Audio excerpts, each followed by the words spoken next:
Kevin లాకర్కి స్వాగతం. మనం ఈరోజు కుల్హాస్పూర్ గ్రామ సర్పంచ్ కర్ల మమత సాయి గారు. ఈ యొక్క గ్రామం యొక్క విశిష్టత, ఈ గ్రామానికి 18 మాసాల నుంచి ఏం చేశారు, ఇంకెంత చేయించవలసి ఉంది, ఈ గ్రామం అధికారులు ఎంత మేరకు సహకరిస్తున్నారు, ప్రజాప్రతినిధులు ఎన్ని సహకరించారు. సో ఈ 74 సంవత్సరాల కాలంలో మా మమత గారు 74వ సంవత్సరం ఇండిపెండెన్స్ జరుపుకోబోతున్నారు. ఆగస్టు 15 పల్లెలే దేశానికి పట్టుకోమంటారు కదా.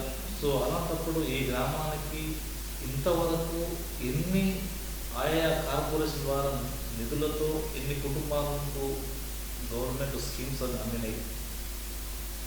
ఇక్కడ వలస వాళ్ళు కూడా ఉన్నారంటున్నారు.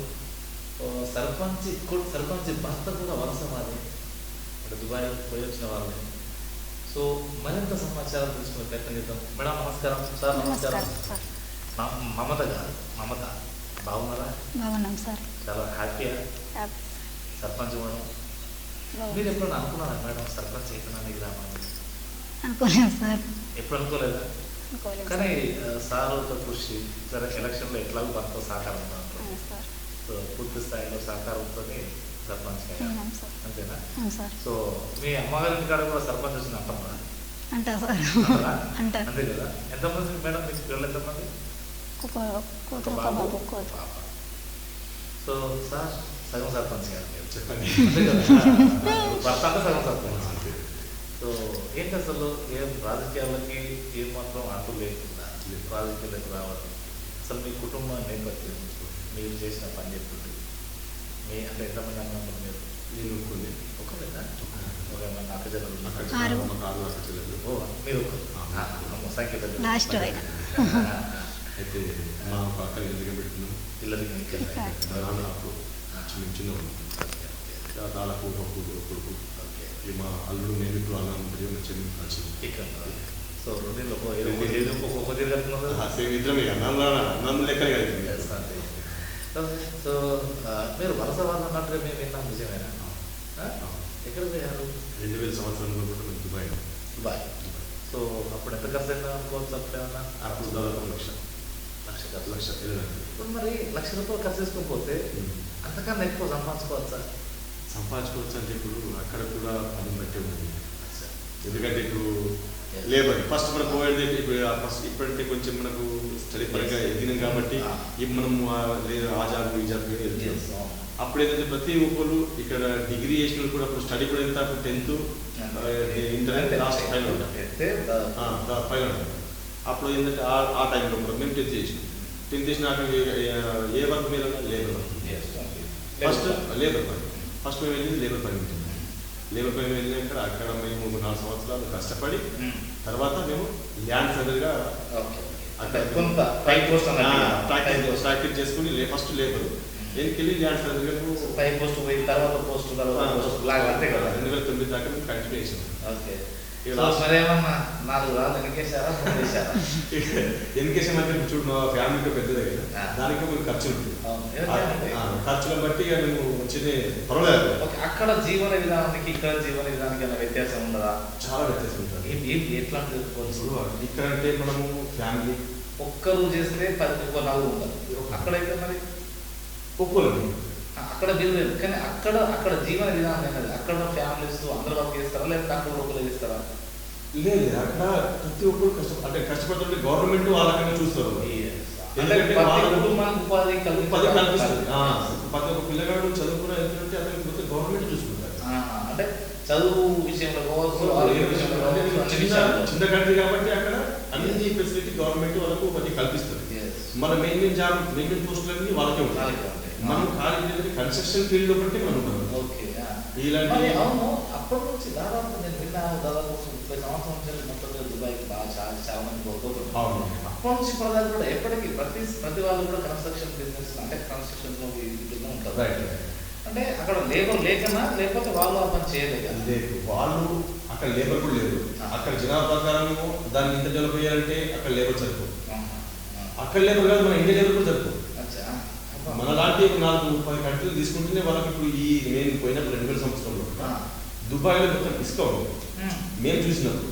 అంటే నేను 2000 సంవత్సరం చూసినప్పుడు కొన్ని ఏరియాసే డెవలప్ అయినవి. అలాంటిది నేను 2009 అంటే ఒక 9 సంవత్సరాల లోపు వచ్చేలోపు చాలా డెవలప్ అయిపోయింది. చాలా అంటే మనం ఊహించలేదు అంత ఫాస్ట్గా. ఈ బుర్జ్ ఖలీఫా వరకు ఆ ఖలీఫా ఏరియాలో కూడా ఏం లేకుండా అంత చెట్టు చూసిన ఎడారి ఉంటుంది. అలాంటి ఏరియాలో ఇప్పుడు కొన్ని కెనాల్స్ అవి ఇవి కట్టేసి ఒక 9 సంవత్సరాలు కూడా ఆ విధంగా అభివృద్ధి చేశారు. సో ఇక్కడ మరి ఎందుకు మన కంట్రీలో కూడా మరి ఉపాధి ఉంది కదా, ఇక్కడ మనం అంటే ఇక్కడ వేసినప్పుడు ఇక్కడ 2 గంటల పంట పండే అవకాశం లేదా? ఇప్పుడు మాకు మా విలేజ్ మట్టుకు అయితే వర్షం పడితేనే పంట, లేకపోతే సో అలాంటప్పుడు ఏదో బలం వెళ్ళాల్సింది. ఇప్పుడున్న సిస్టమ్ ఏమన్నా ఇప్పుడు అంటే ఇక్కడ కెనాల్స్ లేదు, ఇప్పటికైతే ప్రస్తుతానికి రాలేదు. సో అంటే ఈ ఊరు చెరువు నిండడానికి లింకు చెరువులు ఉన్నాయా? లింకు చెరువు అంటే మంచిప్ప నిండితే ఆ నీళ్లు ఇక్కడికి వస్తాయి. సో మరి కాళేశ్వరం నీళ్ళు ఏమైనా ఎక్స్పెక్ట్ చేస్తున్నారు? మేము ఎక్స్పెక్ట్ చేసేది కూడా అదే. మా ఎమ్మెల్యే గారి సహకారం, మన ముఖ్యమంత్రి గారి సహకారం, వీరందరూ కష్టపడి మాకు మంచిప్పలో మంచిప్పలో పంపించారు. ఒకవేళ అది అయిపోయింది ఆల్రెడీ ఆల్మోస్ట్ అది ఇక్కడ మనకు కంటిన్యూ. ఇక్కడ అసలు మొత్తం భూ విస్తీర్ణం ఎంత 2700 మా విలేజ్ మటుకు చెరువు 3,000. ఇక్కడ కుటుంబాలు 1100 మా ఏమన్నా భూమి లేని వాళ్ళు మొత్తం చాలా మొత్తంగా చాలా ఉంటారా? సో మరి వాళ్ళకు 3 ఎకరాల భూమి ఇస్తాను కదా, ఏది ప్రభుత్వం ఏమైనా ఇలాంటి పంపిణీ చేసిందా? 6 సంవత్సరాల కాలంలో లేదండి, చేయలేదు. పంపిణీ చేయడానికి కూడా ఇక్కడ భూమి కూడా అంత భూమి ఎక్కువ రేట్లు ఉన్నాయి, చాలా ఎక్కువ. ఇక్కడ అంటే మార్కెట్ రేట్ ఎక్కువ ఉన్నాయి కాబట్టి అమ్మే వాళ్ళు కూడా దొరకరు. అంటే అమ్మవాళ్ళు ఉంటారు కావచ్చు కానీ ఆ రేట్ కమ్మాలి. ఆ రేట్ కమ్మాలి బట్టి మా ఊళ్ళో ఇప్పుడు అమ్మే వాళ్ళు లేదు. ఎందుకంటే పంట వస్తుంది కదా, పంట వస్తుంది కాబట్టి. ప్లస్ మళ్ళీ ఏంటంటే ఇప్పుడు మాకు భూభాగం తక్కువ, ఇక్కడ తక్కువ. మళ్ళీ నిజామాబాద్ దగ్గర ఎంత ఒక 10 కిలోమీటర్లు, 10-12 కిలోమీటర్లు లాస్ట్. సో కాబట్టి అమ్మే వాళ్ళకి దొరుకు కష్టం. ఏమైనా ల్యాండ్ సమస్యలు ఉన్నాయి కదా, ఏమైనా వాళ్ళ వాళ్ళకి ఏం లేదండి. మొన్న 6 అయినాయి అవన్నీ 6 అయిపోయినాయి. కొన్ని ఉంటే అవి చేస్తున్నా. రైతు బంధు ఉంటుంది, రైతు బంధు పడక లేదంటే రైతు బీమా లేక ఎవరన్నా ఇక్కడ మరణించిన వాళ్ళు ఉన్నారా? అట్లాంటి సంఘటనలు ఉన్నాయా? రైతు బీమా లేక అంటే ఇప్పుడు 59 సంవత్సరాలు అయితే ఎవరైతే చనిపోతుందో వాళ్ళకి కంపల్సరీ అది క్లెయిమ్ అవుతుంది. ఒకవేళ ఇప్పుడు వయసు అయితే భూమి ఉంది, రైతు బీమా లేదు, అట్లాంటి సంఘటన జరగలేదు. ఇప్పుడు జరగలేదు. జరిగితే కూడా ఇప్పుడు ఏంటంటే మేము ఏవో గారు కూడా వస్తున్నారు, చూసుకుంటారు, వాళ్ళు ఏదో తీసుకెళ్తున్నారు. సో వాళ్ళు ఏంటంటే యాక్టివ్గా పనిచేస్తున్నారు. ఇప్పుడైతే పర్వాలేదు, రైతు సమస్యలు అయితే తక్కువ. ఇక్కడ ఎలాంటి పంట పడుతుంది దాదాపు? ఇక్కడ ఎక్కువ మటుకు వరి. అంటే ఈ వరి అంటే మరి నీరు ఉండాలి. నీరు లేకపోతే అయితే ఈ కాలానికి అనుగుణంగా తీసుకుంటాం. అయితే సోయాబీన్ మక్క ఎక్కువ చౌడు నీళ్ళు బాగుంది. ఇక్కడ చౌడు అంటే నీళ్ళు ఇప్పాయండి. ఒకసారి పార్క మాత్రం ఒక 15 రోజులకి ఉండదు. అలాంటి నెలలు ఉన్నాయి కాబట్టి కొన్ని చౌక నెలలు ఉండే కానీ అక్కడ పందుల పెడత ఎక్కువ కాబట్టి అక్కడ పందుల పెడత అంటే అడిగి ఉంది. కోతుల పెడత అయితే ఉండదు. కోతుల పెడత ఫుల్ ఇది రెండు మరి ఇక్కడ కూరగాయలు పండాయి కదా, కూరగాయలు పండాయి కానీ కోతులు మొత్తం కూరలేదు. అదే ఏ కూరగాయలు చెప్పినా కానీ కోతులు తినే అవకాశం ఉంటుంది కదా. టమాటా ఎక్కువ బయటకు వెళ్తే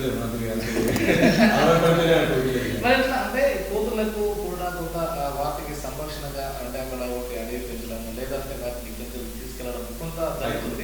ఇట్లా ఒకటి ప్లానిష్ అంటే మేము రీసెంట్గా ఎయిత్ తర్వాత అయితే ఇప్పుడు మాకు ఇక్కడ చెరువు ల్యాండ్ అక్కడనే మాకు గ్రీన్ తొలి ఉంది, అక్కడనే మా dumping plus vermicompost shed park స్థలం ఇష్యూ ఉంది కాబట్టి దాన్ని అక్కడనే పెట్టి ఎంబరో పార్కు అక్కడనే చేస్తే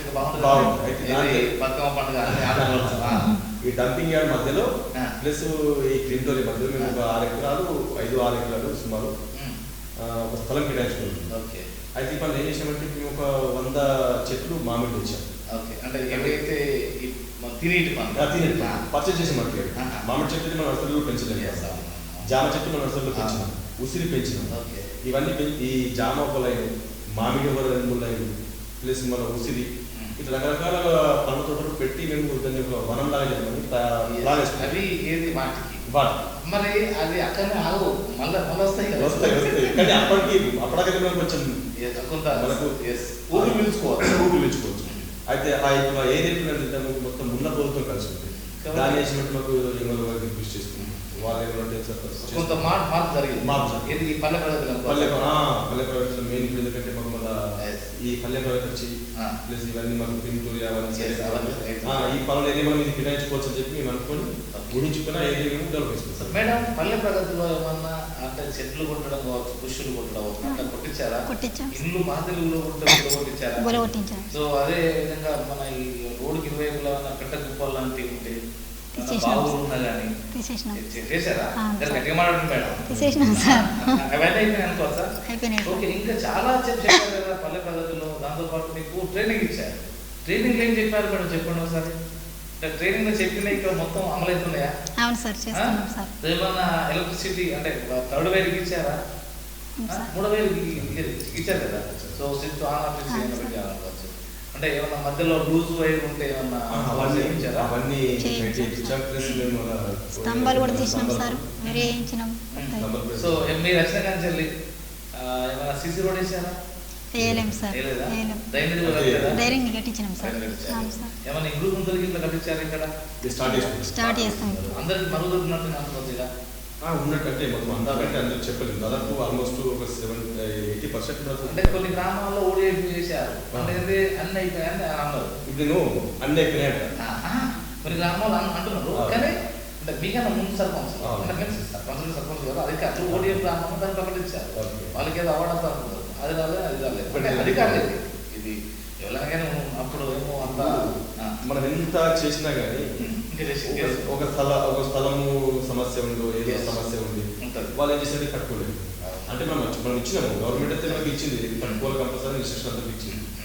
వాళ్ళ పర్సనల్ ఇష్యూ కొంచెం కట్టాలి. 90% అయితే మనకు ఆల్రెడీ ఫస్ట్ లెక్క లేదు. 90% అయిపోయింది.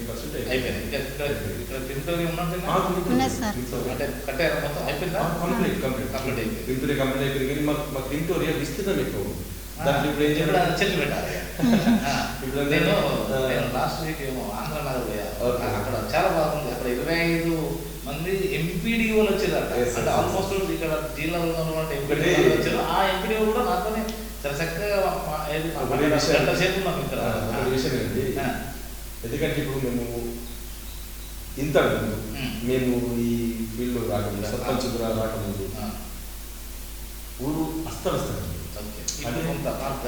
ఈ పల్లె ప్రగతి 30 days ప్రణాళిక ప్లస్ 10 days ప్రణాళిక మనకు మన రీసెంట్ ఈ 8 days ప్రణాళిక ఇందులో వచ్చేసుకోడు. ఇది మాకు బాగా ప్రెస్ అయిపోయింది. ఇప్పుడు మళ్ళీ ఒక నాయకుడు అంటే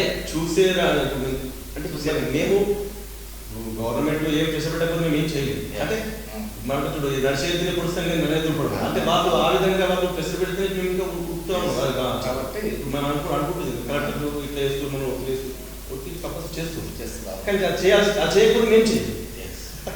చేస్తే ఇంకా బాగుంటుంది కాబట్టి చేయవచ్చు అంతే కదా. సో చట్టం వచ్చింది. చట్టంలో ఏమైనా ఇబ్బంది ఉందనుకోవచ్చు. మరి కొంచెం ఇబ్బంది ఉన్నది. ఉప సర్పంచ్ పవర్ ఇవ్వడమా లేదంటే ఉప సర్పంచ్ ప్రాబ్లం చాలా దగ్గర ఉండదు. మరి ఇక్కడ ఉండదు. మాకైతే మంచిగా ఎందుకంటే ఇక మనము ఆ సమస్య గురించి పెద్ద లేదు ఇక్కడ. చక్కర్లేదు. అది ప్రభుత్వము నిర్ణయించింది కాబట్టి మనకు సర్పంచ్ చర్య తీసుకుంటాం అంటారు. ఇది కొంత స్వాగతించవచ్చు మనం. ఇది స్వాగతించే విషయమే. ఎందుకంటే అందరికీ అన్ని ఊళ్ళో తెలియదు కాబట్టి స్వాగతించే విషయం. సో రానున్న కాలంలో ఒక మోడల్ ఇండియా చేసే అవకాశం ఉందా? షూర్. ఇక్కడ స్కూల్ ఉందనుకోవచ్చు. మరి మీరు వచ్చినాక పిల్లలు ప్రైవేట్ స్కూల్ పోతున్నా లేకపోతే ఎట్లా వెళ్తుందండి? ఎందుకంటే ఇప్పుడు మనము నమ్మకం లేదు ఒకటి ఏంటంటే ఇంతకుముందు మేము ఈ సర్పంచ్ పదవి ముందు ఫైట్ చేసినాము. ఎట్లా ప్రైవేట్ సంవత్సరాలు కంటిన్యూ ఇచ్చాం. 500 మంది పిల్లలు ఇక్కడ చదివి ఇప్పుడు తర్వాత ఏంటంటే ఇప్పుడు ఇక వాళ్ళకు స్టడీ నచ్చక ఏం నచ్చక ఇక్కడ తెలుగునే ఉంది. చెప్పేవాళ్ళు ఒకసారి వాళ్ళు సిద్ధంగా చెప్పారు. అది నువ్వు అన్న ఫ్యాక్టే, అంటే అందులో మనుషులు ఉండవచ్చు నిజానికి, కానీ నిపుణులే కానీ వీళ్ళ పిల్లలు పైకి పోతుంది. అలాంటప్పుడు ఇక వీళ్ళకి ఎందుకు కేర్ ఉంటుంది? అది కొన్నిసార్లు వచ్చింది కదా అట్లా మీ ఉపాధ్యాయులకు అడిగి అవు మేడం మీరు ఇద్దరు అమ్మంటారు మీ పిల్లలకి అవుతుంది చెప్పి వాళ్ళు కూడా సమాధానం చెప్పలేదు. ఇప్పుడు ప్రభుత్వమే వాస్తవానికి మీరు అన్నట్టుగా అంటే అవుట్ ఆఫ్ కంట్రోల్ ఎట్లా ఉంది, ప్రభుత్వమే బాధ్యతతో వాళ్ళకి అన్ని సౌకర్యాలు కల్పిస్తున్నది. అక్కడ ఇక్కడ కూడా కల్పించినాక ప్రతి ఒక్కరితో పని చేయించుకోవచ్చు ప్రభుత్వం, అవునా కదా? కనీస వేతనం ఫస్ట్ ఇప్పుడు సెక్రటరీ వచ్చారు, ఆ సెక్రటరీకి ఇప్పుడంతా 10,000 ఇస్తున్నారు. మరి అదే అధికారికి అతను చేసిన అధికారికి ఇంకోళ్ళకి 50,000-60,000 ఉన్నది. అంటే ప్రతి ఒక్కరికి మీకు ఉపాధి ఉంది, మీరు ఇంతనే లేవల్ అని పెట్టేసి కూడా అందరికి ఉపాధి కల్పించవచ్చు, అందరితో పని చేసుకోవచ్చు. కానీ సో అంటే జీవన విధానంలో మార్పుకోవాల్సిన అవసరం ఉందేమో ఇక్కడ, అంతే కదా? సో ఇంకోటి అంత ఒకటే మీడియం ఉండాలి, ఉన్నవానికి ఒకటి చదువు రావాలి, లేని ఒకటి చదువు రావాలి, అంటే వాళ్ళ పిల్లలకు అలాంటి చట్టం తీసుకోవాల్సిన అవసరం ఉందేమో. ప్రభుత్వ స్కూల్ డెవలప్ అలాంటి చట్టం తప్పనిసరి అవసరం. అసలు ఇంకోటి ప్రభుత్వ స్కూల్లో చదివే పిల్లలకే ఉద్యోగాలు కరాతాను అనుకోండి, అప్పుడు చూడండి ఐఏఎస్ కూడా కలెక్టర్ కూడా గీరే స్కూల్లో ఉంటుంది కదా, అవునా కదా? ఇది తప్పదు అప్పుడు, ఎందుకంటే నా పిల్లవాడికి ఉద్యోగం రావాలి, ఏం చేయాలి? సో ఇలాంటి చట్టం రావాల్సిన అవసరం ఉంది. ఇక్కడ ఏమన్నా ఉప కేంద్రం ఉందా ఆరోగ్య కేంద్రం పరంగా? ఇక్కడనే ఉందా లేదంటే పెద్ద సబ్ బ్రాంచ్ ఓకే, అందరూ ప్రైవేట్కే పోతున్నారు కదా, నిజమేనా? 80% ప్రైవేట్. సో అంటే వైద్యం కూడా మార్పు రావచ్చు ఇప్పుడు కొద్దిగా వైద్యం మీద మార్పు వచ్చేసింది ఇప్పుడు. ఇక్కడ డాక్టర్ ఇక్కడ సబ్ సెంటర్ ఫస్ట్ ఇక్కడ అంటే ఇక్కడ డాక్టర్ కూడా షూర్ బుధవారం ఆశావర్కర్లు కానీ వెంటనే ఉంది. ఒకవేళ సీరియస్ ఉంటే ఇప్పుడు మళ్ళీ పైకి పంపించడం, మళ్ళీ కరోనా వచ్చింది. ఇప్పుడు మెయిన్ అనేది మాకు వాటిలో కూడా ప్రాబ్లం కరోనా చాలా ఇబ్బంది ఉంది, చాలా ఇబ్బంది. ఇక్కడైతే ఎలాంటి మేము అనుకున్నది ఒకటి, ఇప్పుడు ఈ ఫీల్డ్లో వచ్చి మేము అనుకున్నది ఒకటి జరుగుతుంది. ఎందుకంటే కొంత నిరుత్సాహం ఉన్నది, చాలా నిరుత్సాహం, కొంత నిరుత్సాహం కాదు, చాలా నిరుత్సాహం. ఏమనుకున్నారో ఏం జరుగుతుంది, మేము చేయాలనుకునేది ఇప్పుడు మేము పెండింగ్ చేసేది. ఇప్పుడు దాదాపు మాకు ఇప్పుడు ఎన్ఆర్ చేసి సిసి కూడా చేసి ఇప్పుడు మాకు ఫిబ్రవరిలో మాకు మార్చి 18కి మాకు స్టార్ట్ అయ్యేది, మాకు 22 లాక్డౌన్ అంతే. సో కాబట్టి ఆ మార్చిలో పెండింగ్ లో ఉన్నటువంటి అమౌంట్ వెనక్కి అది ఇప్పుడు రీసాంక్షన్ చేయాలన్నమాట. రీసాంక్షన్ వల్ల వేరే ప్లేస్ మేము అనుకున్న ప్లేస్ ఇప్పుడు మాకు అప్పుడు సాంక్షన్ ఆ ప్లేస్ కంప్లీట్ అయిపోతుంది. అంటే ఒక 300 మీటర్లు 10 lakhs పని మాకు అయిపోతుంది. మళ్ళీ ఇప్పుడు నెక్స్ట్ వచ్చింది కూడా అన్నీ ఇంకోటి మీకు విషయంలో మీలో మీకు అడుగుతాను, మార్చిలో ఎందుకు ఒక 10 లక్షల వాడుకున్నదాన్ని అధికంగా చెప్పారు? ఎందుకంటే ఏప్రిల్ 1st ఇది స్టార్ట్ అయిపోయింది, మార్చి 31st అంటే దాదాపు సంవత్సర కాలం సమయం ఉంటుంది. ఏప్రిల్ 1st నుంచి వెళ్ళి మార్చి దాకా వచ్చిందంటే ఈ 11 నెలలు ఏం చేసిండ్రు? అయ్యా మీకు మరి ఇది లేదు, 11 నెలల ముందే అయ్యా మీకు ఇంత బడ్జెట్ ఉంది, ఇగో మీ గ్రామాలలో అంటే జిల్లా కింద, మండలాల కింద, గ్రామాల కింద అని అప్పుడే అప్పుడు చెప్తే ఇప్పుడు చేసేవాళ్ళు కదా. ఇక అది మాకు లాస్ట్ చెప్పారు కాబట్టి మేము అది కంప్లీట్ చేయాలి. ఇప్పటి నుంచి వెళ్ళి అసలు మా గ్రామానికి వచ్చేది అడుగుంటే ఇప్పటి నుంచి ఇప్పుడు మనకి ఇప్పుడు అదెందుకు మనకి మార్చి అయిపోయింది, కరోనా అయిపోయింది, అంటే కరోనా వస్తుంది ఇప్పుడు ఇప్పుడు మళ్ళీ నెక్స్ట్ ఇచ్చేది అంటే లేదు, నెక్స్ట్ ఇచ్చారు కానీ వెనకైతే పోయింది కదా, అది ఫస్ట్ అయిపోయింది. మళ్ళీ ఇప్పుడు అది రావాలంటే మనకి ఇప్పుడు కష్టం, అవునా కదా? సో కాబట్టి అంటే ఈ 18 నెలల్లో ఏమన్నా ఉపాధి కల్పించాలంటే ఏదైనా యూనిట్స్ బర్రెలు గొర్రెలు ఇవన్నీ వచ్చినాయి అనుకోవచ్చు కదా. గొర్రెలు అంటే అది మళ్ళీ కార్పొరేషన్ అడిగేది, గొర్రెలు సపరేట్ ఉంది. Corporation BC corporation, SC corporation ద్వారా ఏమైనా లోన్లు వచ్చినాయా? ఇప్పుడు రాలేదు. ఈ 18 నెలలు మీరు ఎక్కినాక రాలేదు, కానీ రావాల్సిన అవసరం ఉంది, అవునా కదా? మీరు ఒక 5 సంవత్సరాలు ఉంటారు, 5 సంవత్సరాలు ప్రతి సంవత్సరము ఇప్పుడు ఒక బీసీ కార్పొరేషన్ 1000 కోట్లు కేటాయిస్తా అంటున్నాం. దానికి జిల్లాకి ఇంత ఉంటుంది, మండలానికి ఇంత, గ్రామానికి ఇంత, అంటే ఈ గ్రామం నుంచి ఒక 5 రావాలి. మీ 5 సంవత్సరాల కాలంలో 25 నుంచి 30 మందికి ఉపాధి కల్పించాల్సిన బాధ్యత మీ సర్పంచ్ పోస్ట్ మీద ఆధారపడుతుంది. కాబట్టి ఇప్పుడు అట్లా చేస్తా అనుకోవచ్చా? చేసే అవకాశం అంటున్నాను మేడం. మీకు సర్పంచ్ ట్రైనింగ్లో మీకు రాష్ట్రపతికి ఉన్న అధికారులు ఉన్నాయని చెప్పారు, అవునా? అని చెప్పారా? సో మరి అట్లాంటి అధికారాలు ఇప్పుడైతే గ్రామ సభ నిర్వహిస్తున్నారా? 2 నెలలకు ఒకసారి, చేస్తున్నాం నెలకు సార్. ఒకసారి మీకు బాడీ మీటింగ్ ఉంటుందా? పెడుతున్నాం సార్. పూర్తి స్థాయిలో అందరూ సహకరిస్తున్నారా? వార్డు నెంబర్ ఇట్లా వస్తారు సార్. సో మీకేం చెప్పారంటే మీరు చట్టం చేస్తాము ఇవన్నీ చెప్పారు, ఇంత బాగానే ఉన్నది. అదే చట్టంలో కలెక్టర్ గారు ఎంత స్పీడ్గా అయితే సర్పంచులను సెక్రటరీ గారు వీళ్ళందరినీ కొంత కృషి చేస్తున్నారు. 29 శాఖల వాళ్ళు 8 గ్రామ సభలు అయిపోయి ఉంటాయి. ఇప్పటి వరకు 29 శాఖలు మొత్తం వచ్చారు. అంటే గ్రామ పంచాయతీలు 29 శాఖలు పనిచేయాలని చట్టంలోనే ఉంది. 29 శాఖలు వచ్చారా? మరి రప్పించాలి కదా సార్. సర్పంచ్ బాధ్యత, సర్పంచ్ బాధ్యత బాధ్యత. ఇంటిమేషన్ ఇస్తాను. ఇంటిమేషన్ ఇస్తున్నారు. వస్తలేదు 29 శాఖలు వస్తే. ఇప్పుడు మన మండలంలో 21 వచ్చి ఫస్ట్ సపోజ్ మాకు ఈ డేట్ నుంచి ఈ డేట్ దాకా గ్రామ సభ పెట్టుకోవాలి. ఒక ఇన్స్ట్రక్షన్ వస్తుంది. ఓకే, ఇప్పుడు ఒక్కొక్క రోజు 2-3 ఊళ్ళో గ్రామ సభ. మనకేం అవసరం, మనకేం అవసరం? మా గ్రామ సభ ఉన్నది రాండి, మాకేం అవసరం? అవునా కదా? ఇంకోటి నీకు 5 విలేజ్లు ఉండేది, మాకు అవసరం అది. అది అది అతను అది చెప్పవలసిన బాధ్యత. మనకు సంబంధం లేదు కదా. ఇప్పుడు జీతం తీసుకున్నాయన అప్పని చేయాలి. ఇప్పుడు వచ్చేసేది ఎవరు? ఉపాధి హామీ. ఇక్కడ వాళ్ళు వస్తారు. వాళ్ళు 29 వాళ్ళు వస్తే అప్పుడు అసలు ఏ శాఖకు ఎంత బడ్జెట్ ఉన్నారని కూడా మీకు వచ్చిపోతుంది. అవునే కదా? రేపు నుంచి రప్పిస్తారు కదా. అందరికి ఇంటిమేషన్ ఉంతగా ఫోన్లే కదా సార్. ఇక లీటర్ రూపంగా ఇచ్చి రిసీవ్డ్ తీసుకుంటే అప్పుడు వస్తాం. అప్పుడు రాలేదనుకో ఎందుకు రావచ్చు మళ్ళీ మనం, అయ్యా నేను ముట్టింది ఎందుకు రాలేదనవచ్చు. అంతే కదా? ఓకే, సో ఈ గ్రామానికి పేరు ఎట్లా వచ్చింది అసలు? ఇది మేడం ఎంత సర్పంచ్ ఇప్పుడు ఈ గ్రామానికి?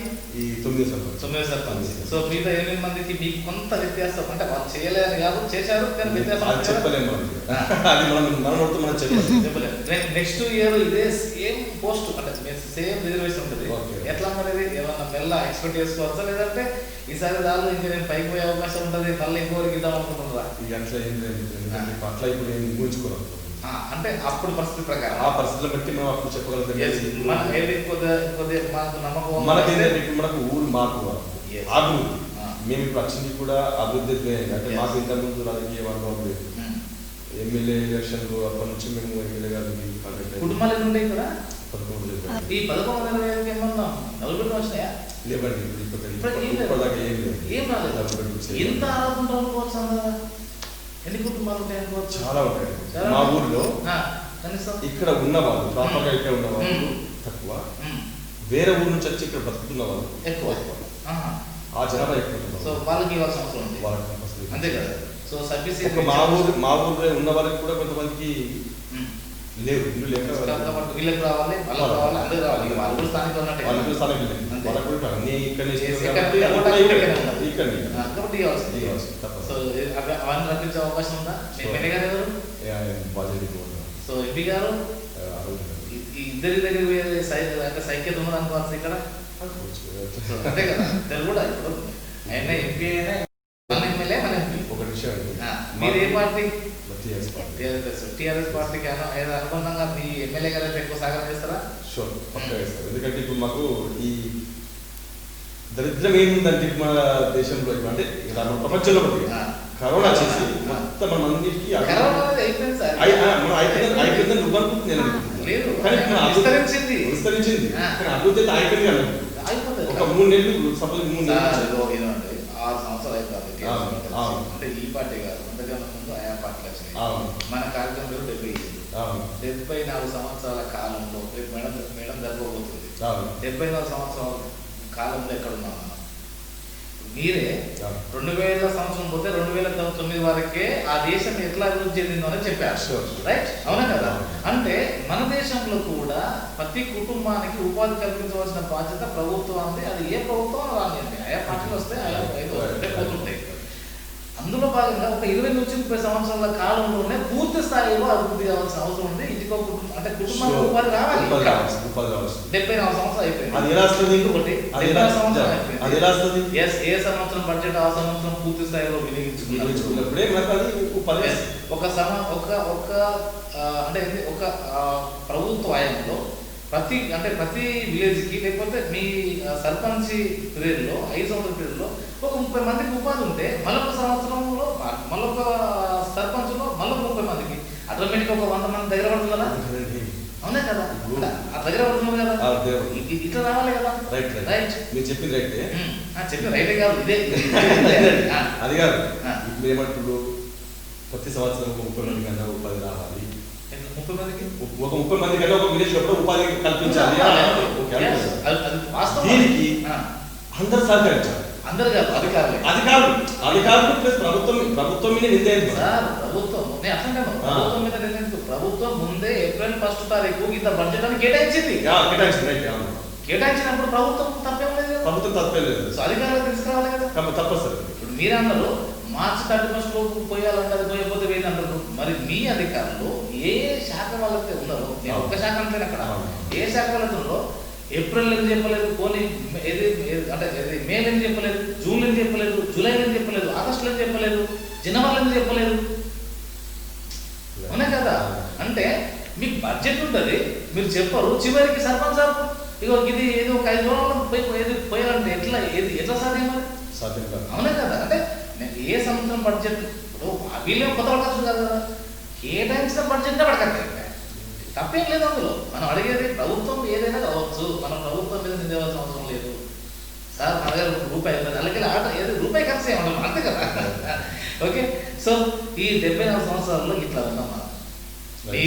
మీరు వలసవాదులు అక్కడ ఉన్నటువంటి స్థానిక. ఇంకోటి నాకు తెలిసి ఏమన్నా చాలా బాధ ఉంటాయి అనుకోవస్తా. ఇక్కడ ఉండి ఇక్కడ కుటుంబాలు ఎప్పుడన్నా గ్యాప్ మారితే ఎక్కడ మీరు దుబాయ్ ఉన్నప్పుడు చెప్పలేము, నా నోటితో మేము చెప్పలేదు. ఎందుకు అంత బాధ అంటారు అక్కడ? ఎందుకంటే ఒకటి డ్యూటీ పొద్దున 3 స్టార్ట్ అయింది, ఈవినింగ్ రూమ్ ఎప్పుడు వస్తుంది అంటే 4 o'clock ఇక్కడ నుంచి బస్సు ఎక్కుతుంది. సాయంత్రం 9 అవుతుందా 8 అవుతుందా టైం లిమిట్ అంటే ఒకవేళ ట్రాఫిక్ జామ్ ఉంది. బట్ డ్యూటీ ఎంత ఉంటుంది? 6 o'clock నుంచి 6 o'clock ఉంటుంది డ్యూటీ. జర్నీ 12 hours అంటే ఓటీ 2 hours ఓటీ ఉంటుంది. జర్నీ అనేది ఏమిటంటే 2 hours జర్నీ అవ్వదు.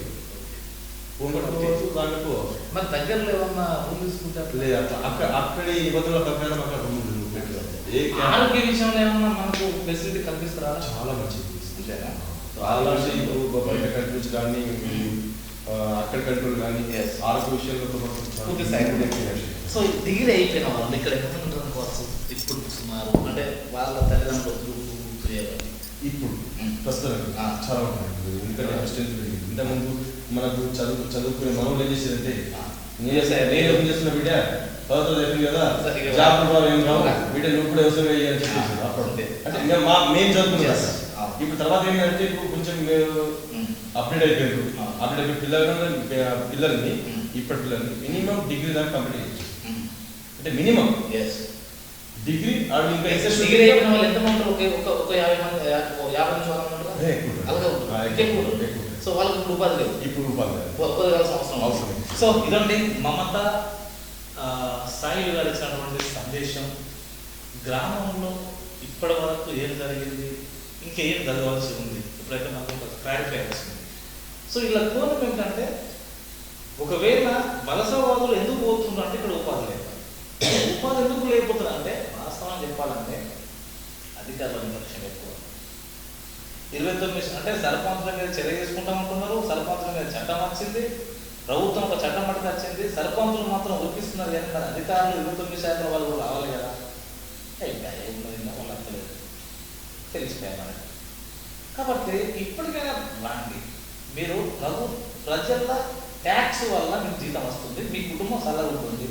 మరి మీ కుటుంబం ఎందుకు చల్లగా ఉండాలి? మీరు పని చేయాలి. ఏం పని చేయాలి? మీరు కనీసం ఏ పని చేస్తారో ఆ పని చేయాలి. వేరే కాదు కదా సార్. కాబట్టి సో ఇప్పటికైనా అలా చేస్తారని ఆశిద్దాం. లేకపోతే సర్పంచ్ గారు అన్నట్టుగా దాదాపు ఇక్కడ వలసవాదులతో పాటు ఇంకా కూడా దాదాపు 100 నుంచి 200 మంది ఉపాధి లేని వాళ్ళు ఉన్నారు. కాబట్టి ఇప్పుడు కరోనా సీజన్లో బంధువులు కూడా పోతున్నారు. సో కాబట్టి వారికి ప్రతి సంవత్సరం ఎంతైతే బడ్జెట్ కేటాయిస్తారో ఆ బడ్జెట్ కేటాయించిందే ఈ గ్రామ ఈ గ్రామ పౌరులకు ఏది ఆయా కార్పొరేషన్ల ద్వారా లోన్ వస్తే ఆ లోన్ మాత్రం తప్పకుండా ప్రతి సంవత్సరం ఎన్నేకొస్తాయి అన్ని ఇవ్వాల్సిన అవసరం ఉంది. అట్లా ప్రతి సంవత్సరం ఒక 5 నుంచి 10 కుటుంబాలకు మేలు జరుగుతుంది. ఎప్పుడైనా అధికారులు ప్రజాప్రతినిధులు ఏదైతే బడ్జెట్ అవసరమో ఈ గ్రామానికి అంత బడ్జెట్తో సకాలంలో కేటాయింపచేసి అటు సర్పంచ్ మరియు పాలక వర్గం ఎంపీటీసీ కావచ్చు, జెడ్పీటీసీ కావచ్చు, వీళ్ళందరి సహకారంతో ఈ గ్రామాన్ని అభివృద్ధి చేయాల్సిన అవసరం ఉంది. చేస్తారని ఆశిద్దాం. సో మమత అండ్ సాయి గారు ఇచ్చినటువంటి సందేశంలో కొంత నిరుత్సాహం ఉదాహరణ వల్ల, ఎందుకంటే చేద్దాం అనుకున్న పనులు చేయలేకపోవడం వల్ల, అది కూడా కరోనా ఎఫెక్ట్తోని కొంత సర్పంచ్గా మేము ఏదో చేద్దాం అనే ఉత్సాహం మాత్రం ఉంది. ఈసారి అంత ట్రెండ్ అంతా కొంత చదువుకోవడం వచ్చింది కాబట్టి సార్ ఇంకోటి అక్కడ దేశం మీకు ఇక్కడ ఉన్నటువంటి వ్యత్యాసం ఉంటుంది కాబట్టి, అరే నాకు అక్కడ ఉన్నటువంటి స్థానికంగా నాకు సౌకర్యాలు కావాలనుకుంటూ కూడా కలగలుగుతారు. సో ఆ కళ కూడా రాబో కాలంలో నెరవేరాలని కూడా ఆశిద్దాం. Thank you. సుస్థమైన ఏరియాలో మరొక కార్యక్రమంలో మరొక మేడం నమస్కారం. నమస్కారం. మమత గారు సార్ నమస్కారం. సాయి గారు నమస్కారం.